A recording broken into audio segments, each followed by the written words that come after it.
Então, gravando.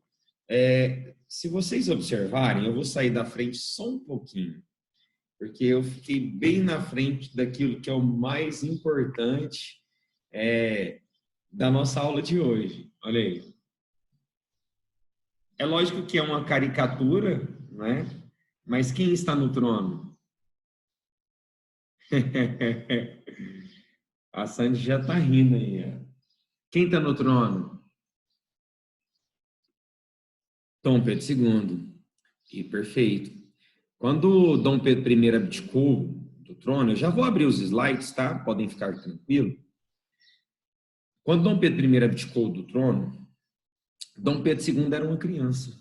Né? O pessoal que está entrando agora, né, eu saí um pouquinho aqui da frente, esses que estão ao lado do trono são os nossos regentes, os nossos políticos brasileiros, e o trono e uma criança de apenas 5 anos de idade.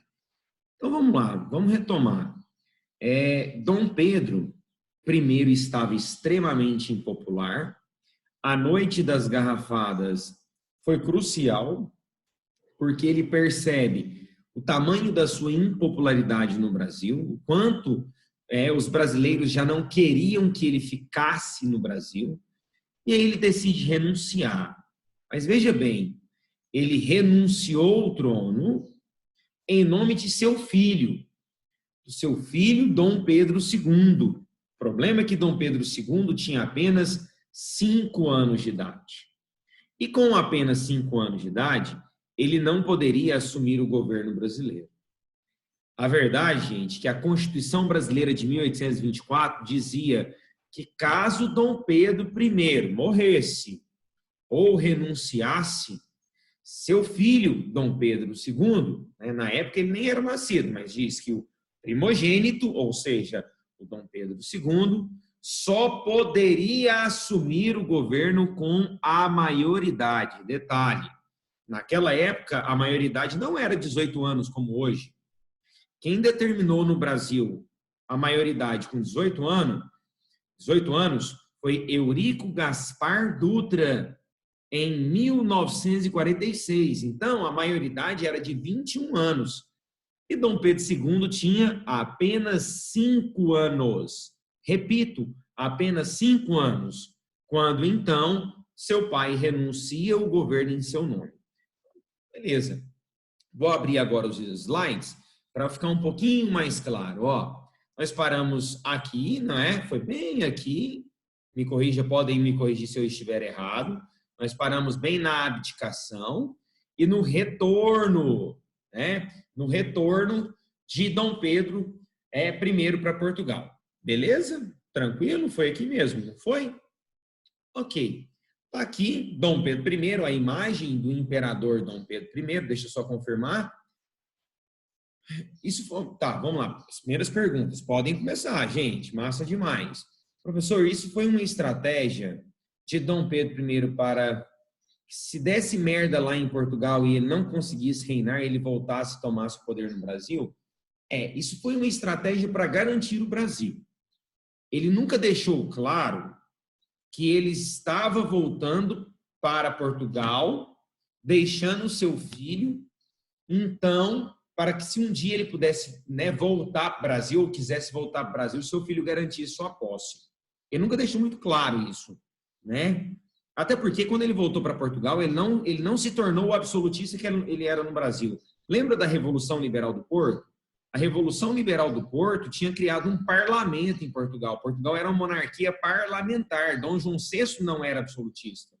E Dom Pedro I volta e também não vai ser absolutista. Entende? Mas assim, eu concordo com a análise. Né? Eu acho que ele deixou o filho dele para garantir o trono, para garantir o Brasil, para não perder o Brasil. Porém, Dom Pedro I nunca mais voltou para o Brasil, tá? Dom Pedro I nunca mais voltou para o Brasil. Dom Pedro II ficou muitos anos sem ver o próprio pai. Ficou na responsabilidade de José Bonifácio. Quem criou Dom Pedro II foi José Bonifácio, tá? Foi criado, educado e preparado para se tornar imperador do Brasil, ok?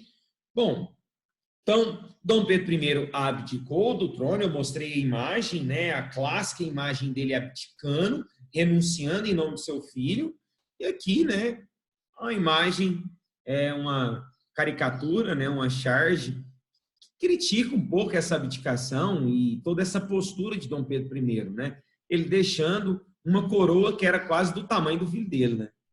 Dom Pedro II tinha 5 anos de idade, mesmo que a Constituição brasileira permitisse que Dom Pedro II assumisse o governo, gente, seria inviável. Uma criança de 5 anos de idade não tem a mínima maturidade. Agora, imagine experiência política. Nem quando ele deu o golpe da maioridade com 14 anos, ele estava preparado para ser imperador, por mais que ele já falasse 11 línguas diferentes.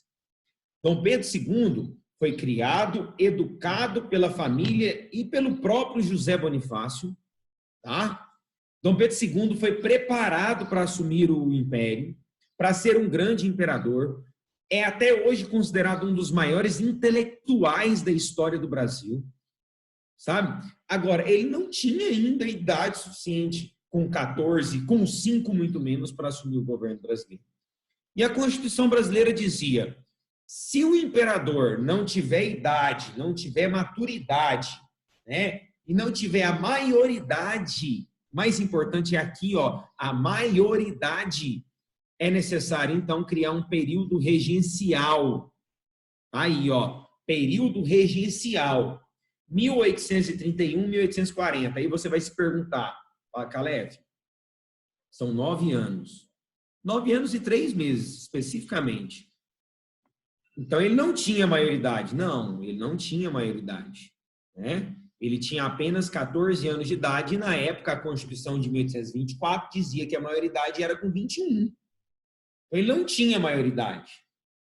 Ele poderia assumir o governo? Não. Tanto é que todo mundo aqui na sala sabe que ele promoveu um golpe, que, historicamente falando, chamamos de golpe da maioridade. Mas isso a gente vai trabalhar semana que vem, né? Olhe lá, porque a gente tem 5 revoltas regenciais. E ainda precisamos caracterizar todo o período regencial que vai ser nessa primeira aula, tá? Então, eu coloquei aqui, bem legal para vocês, nos próximos slides, as principais características da regência. O que é uma regência?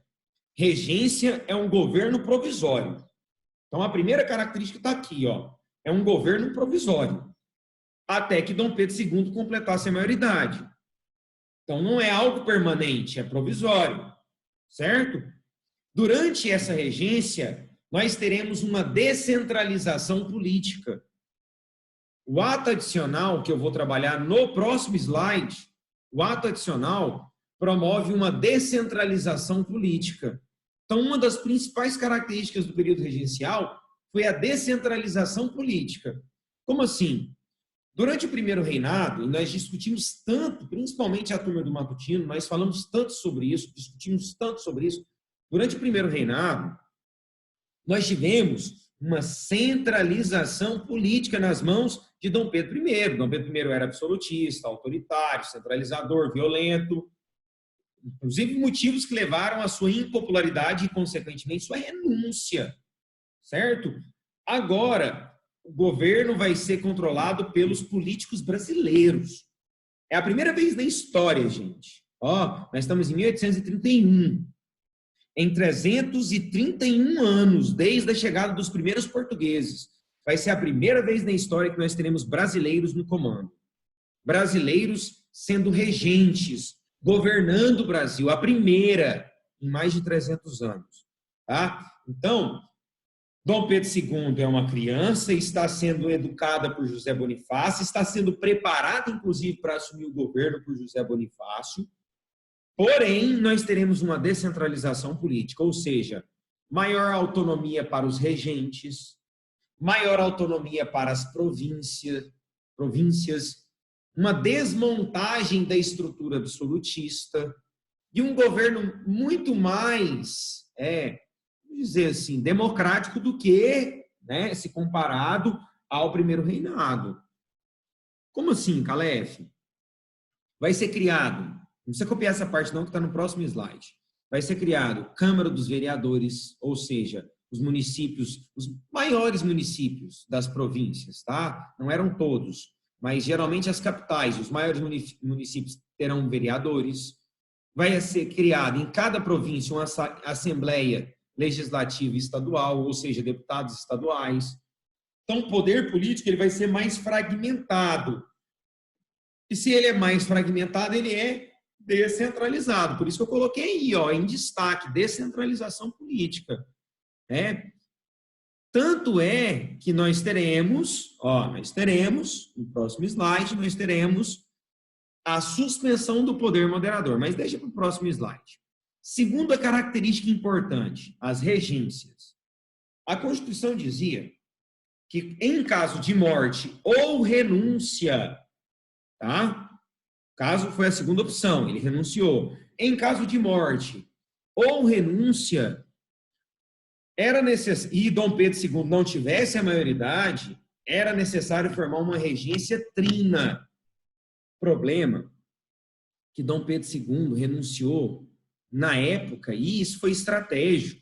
Ele queria promover uma instabilidade política para deixar o filho dele. Na época que os senadores estavam em recesso, estavam de férias. E muitos senadores eram do Nordeste, eram de São Paulo. Tinham poucos senadores na capital, que era a cidade do Rio de Janeiro. Então, teve que ser formada uma regência trina provisória.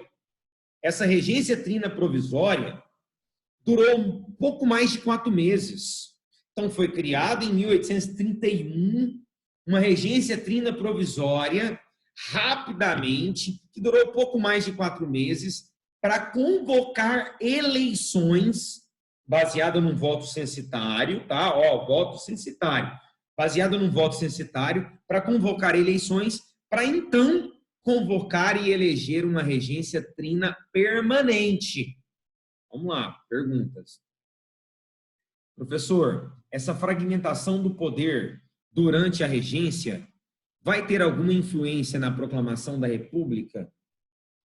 Na verdade, essa ideia de fragmentação do poder era para, mais para frente, não permitir que Dom Pedro II se tornasse absolutista como seu pai foi, que não adiantou nada. Dom Pedro II foi centralizador, autoritário e absolutista. A diferença é que ele era inteligente e ele conseguia administrar os políticos no poder, liberais e conservadores.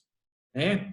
Até porque uma característica que eu nem coloquei e você me fez lembrar agora sobre essa característica, Sandy, foi que o Partido Restaurador deixou de existir aqui no período regencial. Mas agora a gente coloca isso.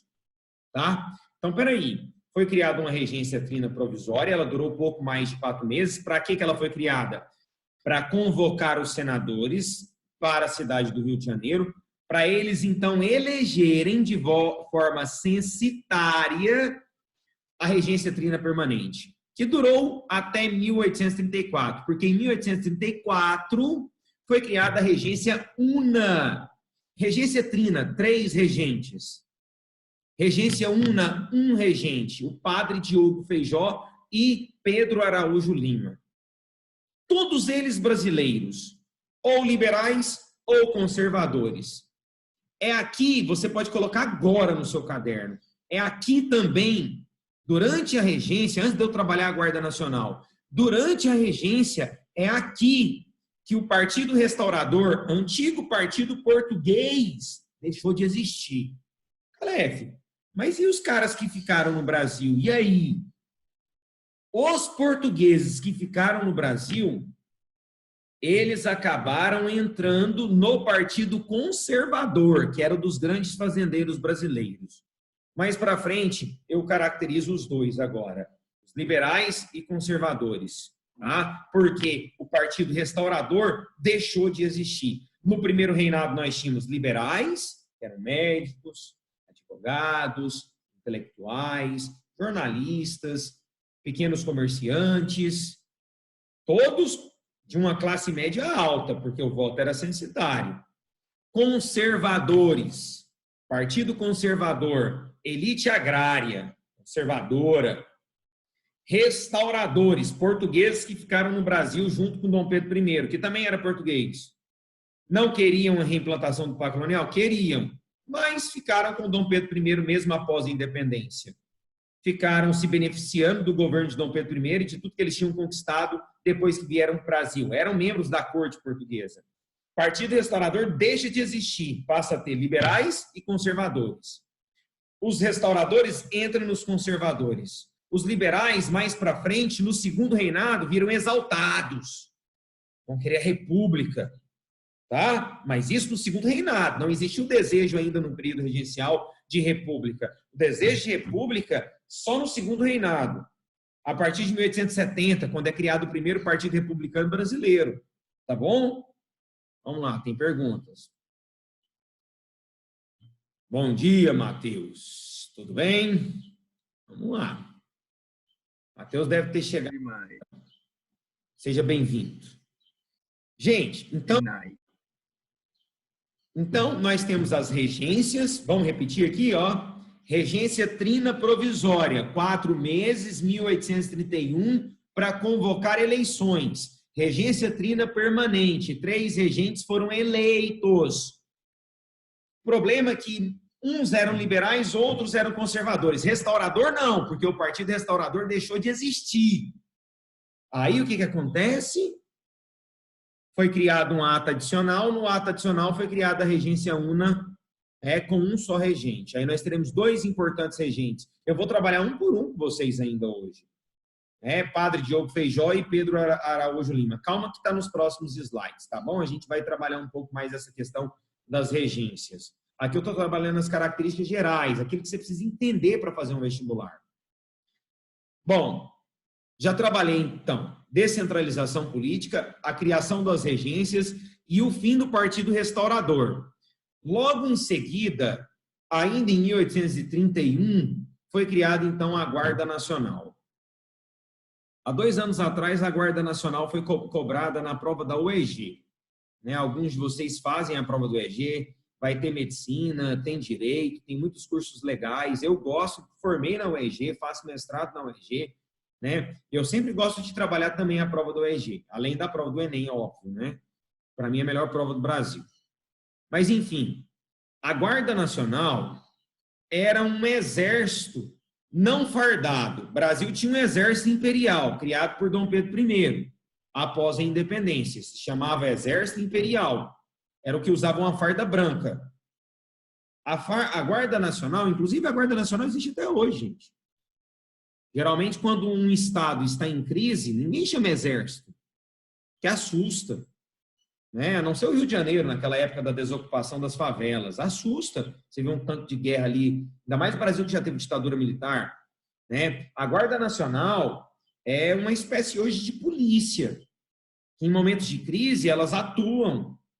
Agora, recentemente, eles estavam atuando ali no entorno de Brasília, onde há um índice de criminalidade muito alto. Belém do Pará e assim por diante. A Guarda Nacional foi criada em 1831, pode colocar aí. 1831 foi criada a Guarda Nacional. Para quê? Gente, a Guarda Nacional foi criada na época para evitar revoltas. Já existia muitos desejos de revoltas no período regencial. E o governo percebeu isso. Então, o que os regentes criaram? A Guarda Nacional. Então, repito, agora eu vou caracterizar ela. Foi criada para combater revoltas. Qualquer tipo de revolta. Tá? Só que cada província tinha sua Guarda Nacional. É aí que nasce o conceito do coronelismo. Os fazendeiros formavam a Guarda Nacional. Eles eram os coronéis. Os grandes fazendeiros eram chamados de coronéis. Eles ganhavam o título. Eles não eram do exército. Eles ganhavam o título de coronel. Eles passavam a ser os coronéis tradicionais. E aí ele pegava os seus capangas, até porque eles não vão pegar os escravos e armar os escravos, Pegava os seus capangas e juntava vários coronéis por exemplo, vamos pensar aqui em Goiás, Vamos pensar aqui em Goiás. Eu tenho aí família, nessa época, os caiados não eram fortes ainda não, século XX. tá? 1905, a partir de 1905. Aqui nós tínhamos família Fleury, Bulhões, elas eram as famílias tradicionais do Império, né? Então eles pegavam lá os coronéis Fleury, os coronéis Bulhões, e se tivesse alguma revolta de caráter popular, os coronéis e seus capangas iam lá e oprimiam a revolta. Então a Guarda Nacional era composta pelos coronéis, que eram os fazendeiros regionais, e seus capangas, que eram pagos pelo governo federal para combater as revoltas provinciais, as revoltas regenciais. Uma coisa muito legal, cara, muito legal mesmo, que foi criada nessa época também, foi o Código do Processo Criminal, né? O Código do Processo Criminal começou a ser escrito em 1832, foi finalizado em 1833, tá? E foi o primeiro Código de Processo Criminal na história do Brasil. Só para vocês terem ideia, o ano passado, na Olimpíada Nacional de História do Brasil da Unicamp, eles trabalharam todo o Código de Processo Criminal. Então, é o primeiro, sim, eu coloquei mais como curiosidade, a não ser em turmas avançadas, eu trabalho isso, né? Eu nunca vi isso cair em vestibular tradicional, a não ser prova da ONHB, mas é legal saber que em 1832 para 1833 foi escrito o nosso primeiro Código de Processo Criminal, tá? A ideia era criminalizar, por exemplo, aqueles que conspiravam contra o governo, aqueles que promoviam revoltas. Então, peraí. Primeiro passo, vamos escolher um regente. Regência trina provisória, 4 meses, regência trina permanente, quase 4 anos, regência una de 34 a 1840, quando Dom Pedro II deu o golpe da maioridade. Foi criado um Código de Processo Criminal e a Guarda Nacional para evitar, então, revoltas regenciais, e foi promovida uma descentralização política. E, ainda como principais características da regência, o ato adicional. Gente, não tem como, tá? O ato adicional, na minha opinião, é a primeira coisa. Eu não coloquei no primeiro slide, que eu queria colocar separado. O ato adicional é o mais importante do período regencial. É lógico que, presta bastante atenção, a principal característica do período regencial são as revoltas. As revoltas regenciais. Revolta dos Malês, Farroupilha, Cabanagem, Sabinada, Balaiada, 5 revoltas de norte a sul no Brasil. As revoltas são as principais características, indiscutivelmente, do período regencial. Cara, a gente vai trabalhar aqui nas próximas 2 semanas essas revoltas. Vocês que fazem vários vestibulares, além do Enem, cara, é importantíssimo. Farroupilha, puta que pariu. Quem faz vestibular regional, por exemplo, vou fazer vestibular na Bahia, Sabinada, Malês, no Maranhão, Balaiada. Eu moro no Pará, Cabanagem. Eu quero fazer no Sul, Farroupilha, o Enem, cai todas. Inclusive, no ano passado, caiu uma questão sobre a cabanagem na prova do Enem, tá? Então, beleza. A principal característica do período regencial são as revoltas. Revoltas por todas as províncias. Mas, na minha opinião, a segunda principal característica foi a criação do ato adicional. O ato adicional foi criado em 1834. O que ele fez? Deu maior autonomia às províncias, criando as assembleias legislativas provinciais.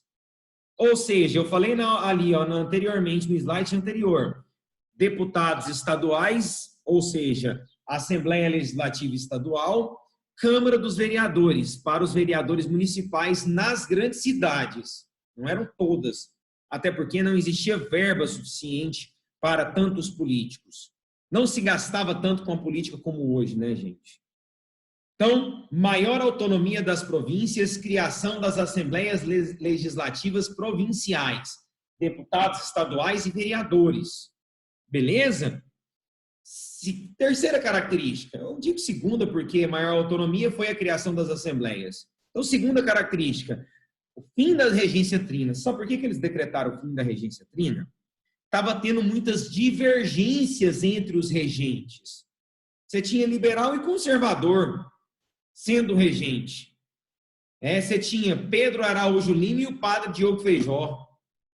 Um liberal padre, obviamente, e o outro conservador, Pedro Araújo Lima. não dá certo. Então, foi criado, através do ato adicional, a regência una. E o primeiro regente, o padre Diogo Feijó. Ó, só para vocês verem, eu vou trabalhar no próximo slide os dois, tá? As principais características dos dois, não preocupa não. Então, em 1834, através do ato adicional, foi cancelado a regência trina e criada a regência una, um só regente. Mandato era de 4 anos para esse regente. Foi cancelado o Conselho de Estado, decretaram o fim do Conselho de Estado, criado por Dom Pedro I. Lembra? O Conselho de Estado fazia parte do poder moderador. Era um grupo de portugueses que auxiliavam Dom Pedro I no governo. Eles fecharam o Conselho de Estado. Inclusive, fecharam o Conselho de Estado e fecharam o Partido Restaurador. Obrigaram a fechar o Partido Restaurador. Olha o nome, restaurador. Restaurar o quê, rapaz? Agora, o Brasil está sendo governado por brasileiros, por regentes brasileiros, por mais que fossem, né, elitizados. Gente, até hoje a política brasileira é uma política elitizada, né? Vamos lá. E, na minha concepção, a principal característica do ato adicional, a suspensão do poder moderador. Eles cancelaram, anularam o poder moderador, que dava ao imperador poder de interferir nos demais poderes, inclusive destituir senador, trocar juiz, trocar presidente da província, trocar deputados, entendeu? Então, eles cancelaram o poder moderador, suspenderam, é melhor dizer. Dom Pedro II vai retomar o poder moderador, foi só durante o período regencial, inclusive só de 34 a 1840.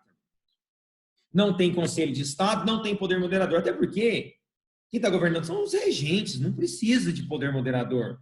Até porque poder moderador é para imperador, né? Então eles suspenderam. Qual era a ideia? Que quando Dom Pedro assumisse o governo, gente, não fosse autoritário, não fosse centralizador, não fosse absolutista, não tivesse um Conselho de Estado composto por portugueses, não tivesse um poder que tornava ele absolutista e centralizador, que era o poder moderador. A ideia era evitar um absolutismo de Dom Pedro II. Enquanto isso, José Bonifácio estava educando Dom Pedro II, preparando para que então ele se tornasse um grande imperador. E foi um dos maiores imperadores intelectuais. Eu gosto de Dom Pedro II. Tirando a parte do embranquecimento da população brasileira a partir de 1850, eu acho que ele foi extremamente nacionalista, desenvolvimentista. Foi ele que trouxe as primeiras fábricas, o primeiro surto industrial brasileiro. Foi ele que iniciou o processo abolicionista. Era racista, como qualquer branco da época. Acho que até era bem menos do que os demais. Era bem mais liberal do que a população tradicional, conservadora, fazendeiros. Tá? Gente, você tem que entender que as pessoas são acometidas ao seu tempo. Elas são vítimas do seu tempo. Por exemplo, o primeiro antropólogo de nome no Brasil, que escreveu um livro sobre os negros, foi Casa Grande Senzala, de Gilberto Freire. Depois ele escreve Sobrados e Mucamos. Você percebe no Casa Grande Senzala, eu já li os 2 livros, que ele tem características racistas. Porque ele era acometido, ele nasceu numa época ainda da escravidão e escreveu numa época pós-escravidão, mas pouco tempo. Ele morreu na década de 1920, se eu não me engano. Então, ele viveu boa parte da escravidão.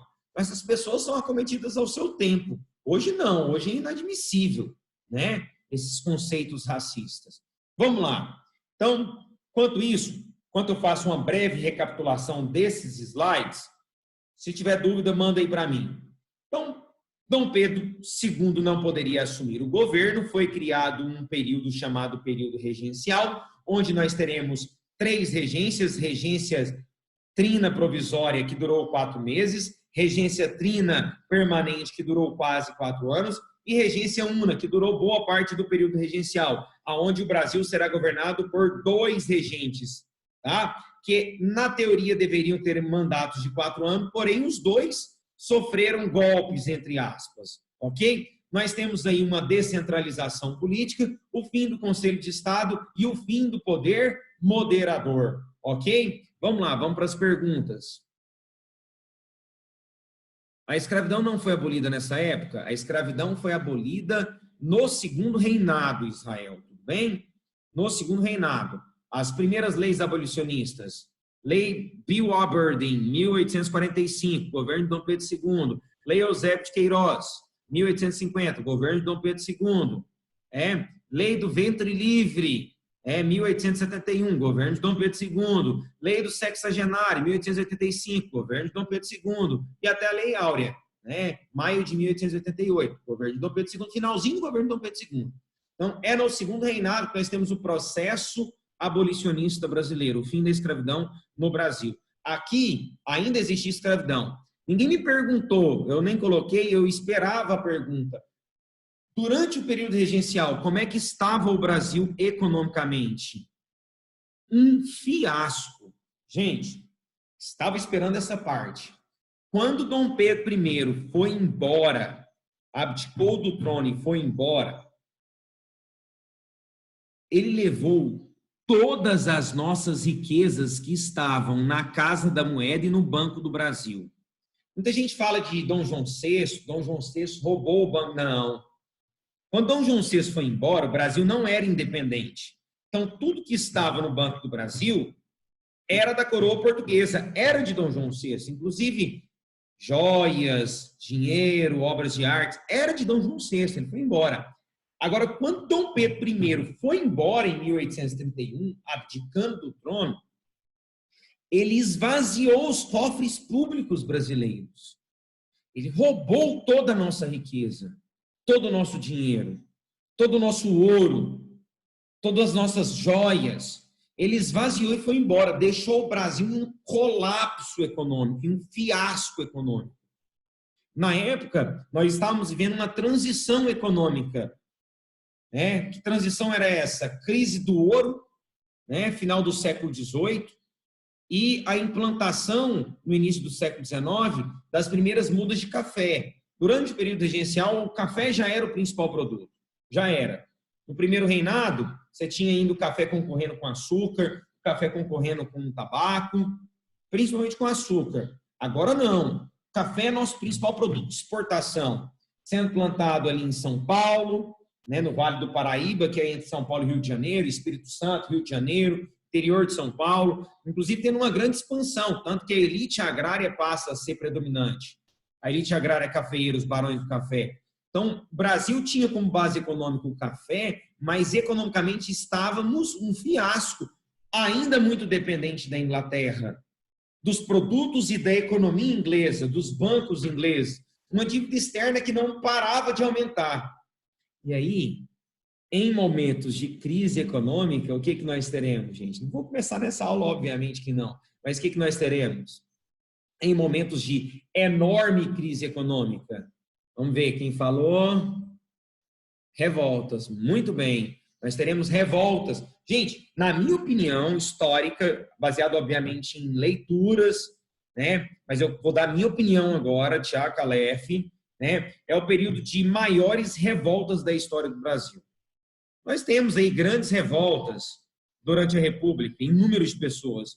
Mas, cara, o período regencial teve 5 revoltas, 4 delas acontecendo simultaneamente, 4, tirando a Maleiras, 4 delas, Balaiada, Sabinada, Cabanagem e Farroupilha aconteceram simultaneamente, ao mesmo tempo. Nunca na nossa história nós tivemos tantas revoltas simultâneas. Grão-Pará, Cabanagem, Balaiada no Maranhão, Sabinada em Salvador e Farroupilha, Rio Grande do Sul e Santa Catarina. O Brasil estava um fiasco, um caos. A centralização, houve uma descentralização? Houve, mas a política ficava nas mãos da elite, dos mais ricos, dos fazendeiros. Entende? Tranquilo até agora? Vamos lá, então. Vou passar o slide aqui só para mostrar para vocês. E dar início. Bom, a primeira foto, nosso, então, primeiro regente uno, Padre Diogo Feijó, tá? Padre Diogo Feijó. Interessante porque é como eles importavam com sua titulação de padre, Padre Diogo Feijó é considerado um dos primeiros fundadores do Partido Liberal Brasileiro, tá? E o padre, não, esse não é padre não, eu falei errado, gente, desculpa. E o Pedro Araújo Lima, a segunda imagem, é o nome dele lá, né? Conhecido como Marquês de Olinda, inclusive um grande escritor, também foi senador durante o governo de Dom Pedro II, né? Foi senador durante o governo de Dom Pedro I, um grande escritor, também um grande intelectual, só que do Partido Conservador. Então, nós temos aqui dois grupos políticos. O Partido Restaurador deixou de existir. Nós temos dois grupos políticos. Partido Liberal, Partido Conservador. O liberal agora era composto por médicos, advogados, jornalistas, pequenos agricultores e comerciantes. Partido Conservador, pela elite agrária brasileira. Eles possuíam desejos diferentes? Sim. O Partido Liberal queria maior participação política para a população. Queria o fim total, né, do absolutismo no Brasil. Inclusive, vai ser esse Partido Liberal que vai virar, no governo de Dom Pedro II, Partido Liberal exaltado, que vai querer a República. E o Partido Conservador não, queria voto censitário, queria somente os conservadores no poder. O que os dois tinham em comum? Os dois não queriam absolutismo no Brasil. Queriam em comum o fim do absolutismo. Foi promovido por Dom Pedro I. Beleza, galera? Tranquilo? Dúvidas?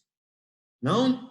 Então, vou parar por aqui. Terminei a primeira aula. Agora a gente retoma e aí eu vou trabalhar já pelo menos uma ou duas revoltas regenciais. Belezinha? Tranquilo? Ninguém tem pergunta?